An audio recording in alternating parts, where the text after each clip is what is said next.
السلام عليكم ورحمة الله وبركاته. مرحبا مشاهدينا في فيديو إخباري جديد.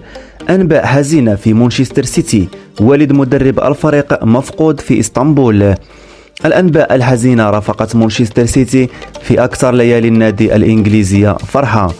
لم يفرح الكل في مانشستر سيتي بالتتويج الأول للفريق بلقب دوري أبطال أوروبا، فأحد مساعدي بيب غوارديولا كان قلقا، وربما كان التتويج آخر شيء ما يشغله لأن والده اختفى من الملعب.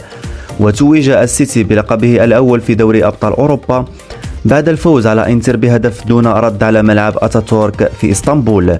وبحسب الصحف الإيطالية فإن إنزو ماريسكا أحد أفراد جهاز المدرب بيب غوارديولا في مانشستر سيتي فقد والده الذي كان من المفترض أن يكون بالملعب ليشاهد نجاح ابنه.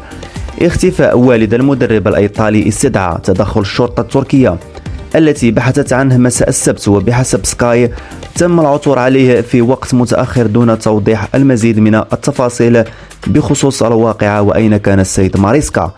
وكانت بعض من مشاهد الفوضى والازدحام قد شهدت في نهائي أمس خارج الملعب، كما اندلع الحريق كبير خارج الملعب وتصاعد الدخان الذي كان مرئيا بجواره. ولعب إنزو في يوفنتوس وإشبيليا وسامبدوريا وويست بروميتش، وعمل مدربا مع بيب منذ 2020 في مانشستر سيتي، وترك الفريق لفترة ليدرب بارما، لكنه عاد مجددا ويتردد اسمه حاليا مرتبطا بتدريب نادي السلتيك الاسكتلندي.